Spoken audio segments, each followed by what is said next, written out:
Hello and welcome back to Live, Laugh, Lily Kincade with your host, Lily Kincade.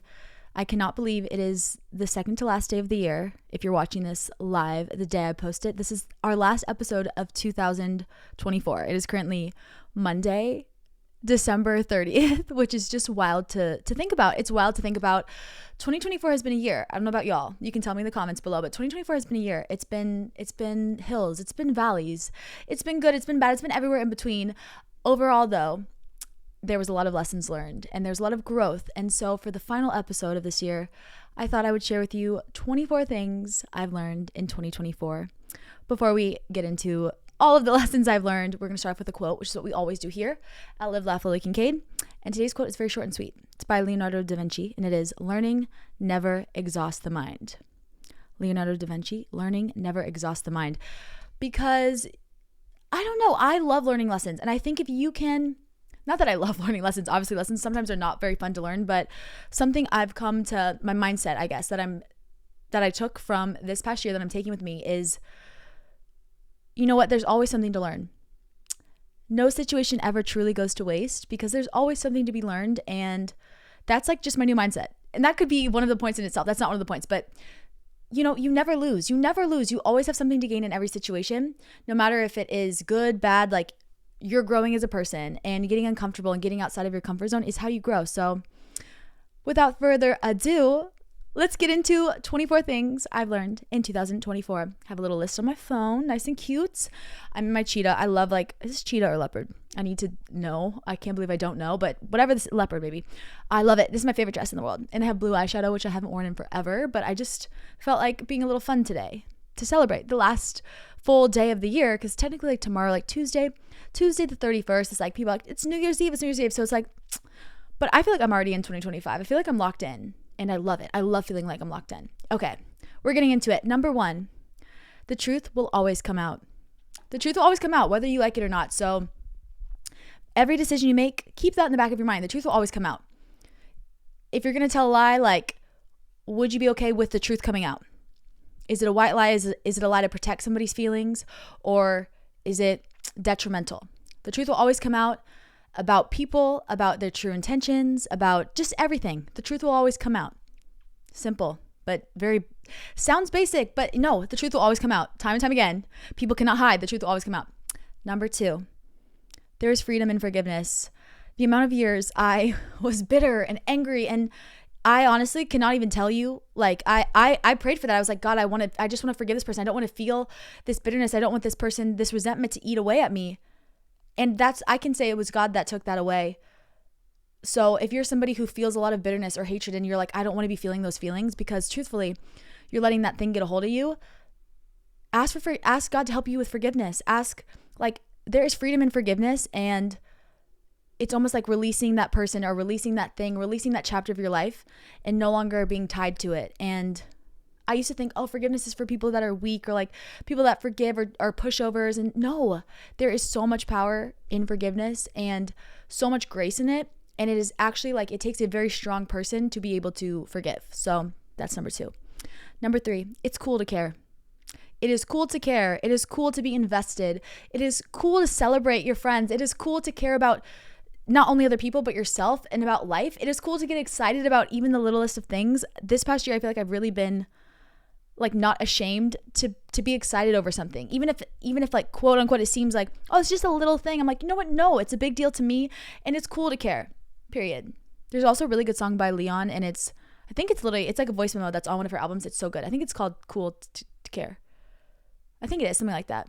Cruel to Care. I don't know. That's a side note. Great song. Next, number four, write like you're going to forget. Now, this applies to me as a musician, but also this can apply to if you're a journaler, whatever it is that you do. Love like you're going to forget. Write like you're going to forget, because life goes by so fast. And I think about, like, I love reading my old journals and just seeing how far I've come, and like all the little details and all the little moments that we don't automatically remember are actually what make up life and what make life so special. And so just take a moment to physically write those down, or just remember those, because those are the things that make life life. Number six, you will be misunderstood by at least one person at all times. Like, you really will. You really will. So you can do everything right. You can do everything perfect, everything by the book, and one person's going to take it the wrong way. And that has nothing to do with you. That has nothing to do with you. And so you can never achieve perfection. You can never be like, I want to be liked by everybody. If you're liked by everybody, you're liked by no one. So somebody will always misunderstand you. Somebody will always twist your words. So the best thing to do is just try not to please everybody, because you can't. And you got to release that and let it go and just be your authentic self and know that the right people will find you. The right people will understand you. And there's always going to be at least one person who misunderstands you. So it is what it is. Number 7, go to the source for your information. Whether that be, oh, I overheard my friend saying something mean about me, and instead of gossiping about it with other people, go to the source. Go ask your friend, hey, like, did you mean it in this way? We are wasting so much time by going to secondhand, thirdhand information. Even if you wanted to research something, do your own research. You guys, libraries exist. The internet is a vast place. You can do a lot of research. Go to the source. Go to the source. It saves you so many problems, and it saved me so many problems just getting to the source of the information versus playing these guessing games, wasting my time. Go to the source. Number 8, not everyone is fighting for peace. This is something I had to learn. Not everyone wants to solve a friendship. Not everybody wants to solve a relationship. Not everybody wants to solve that thing. Some people thrive in that, and they actually want victory. So if you're fighting with somebody, whether that be a friendship, a relationship, a job, and they want victory, and you want peace, it's not going to work. You have to know what you're fighting for. If you want peace, you want to make the relationship work. You want to make the friendship work. So just understand that there's some people who aren't trying to make things work. And so it's good to know if they're fighting for peace or for victory, because otherwise you're fighting for different things. It will never happen. It's best not to waste your energy and time. Number 9. How are we already on number 9? Okay, number 9. The more you avoid something, the more power it holds over you. This also applies to, like, the more you avoid something or somebody, like, oh, if there's this person you like are avoiding talking to, like, it's going to hold up power. The more you avoid even minuscule tasks, even doing your laundry, even texting people back, the more you feel this like weight and this, oh, well, now I waited so long, now I can't do it. It's never too late, okay? Just do it and literally save that in a text message. I do that a lot where I get overwhelmed sometimes, and then I'll be like, well, I'll just answer all my text messages like tomorrow. I'll do them all tomorrow. And then I don't do them. And then I'm like, oh, well, now it's been like a couple days. Like, now I feel better. Now it's been a couple weeks and I haven't messaged this person. I'm just not going to message them at all. No, you can message them. Just be like, be honest about it and get it done. Because if you wait, it just gets harder. Do the hard thing first too. Okay. Number 10, time doesn't mean anything to the heart. Yes, this is a reference to the bridge lyrics of my song 3 Months, which, shameless plug, you should stream 3 Months by Lily Kincade. It's a great song. Great song about a summer fling, 3 months, and it's heartbroken. But the lyrics in the bridge are, time doesn't mean anything to the heart. 5 days could lead to you falling apart.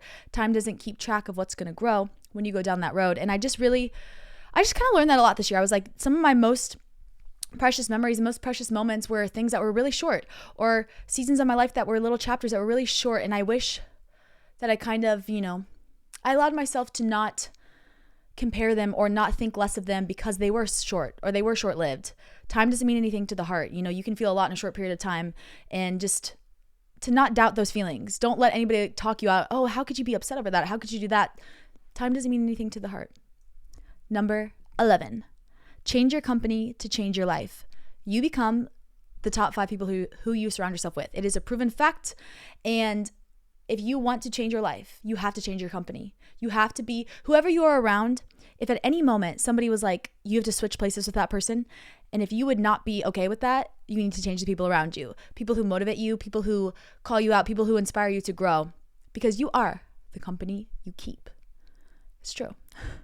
Number 12, closed mouths don't get fed. I used to never ask for things. I was too prideful and I was too embarrassed. And I'm like, Lily, first of all, nobody's thinking of you that much. Nobody cares that much. And 2, if you don't ask, the answer is no. So ask for help. I've started asking for help. Ask if you want to give to somebody. Hey, can I do this for you? Like, if you oftentimes if you are like, well, I have this time, I want to feel like important to somebody, I want to feel used, like, ask your friends if they need help for something. Ask your neighbor if they need help with something. Ask, okay? Ask. Because if you don't ask, the answer is no. And closed mouths don't get fed. If there's ever something you need, you can't assume that people automatically know what you need and can read your mind. Like, I used to be like that, and we all want to wish that, but the only person that can read your mind is God. Nobody can read your mind. So you have to state your needs. You have to say, like, hey, I'm really struggling. Like, do you think you could just send me like an encouraging text message? Whatever. You have to ask, and there's no shame in asking, okay? Get over that. Get over yourself. Okay.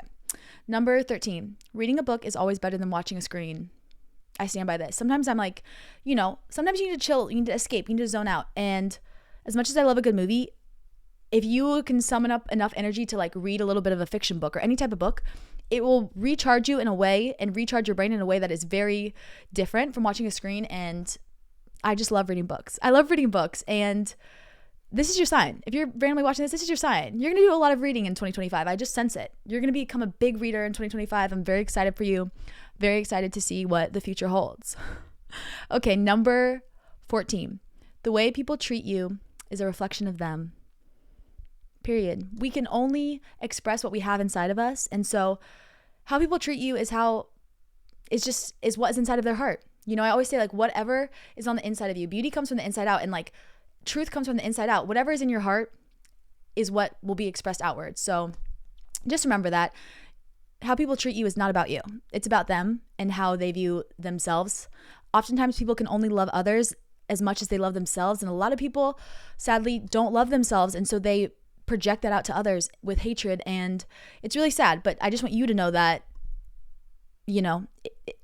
how people treat you is a reflection of them, not of you.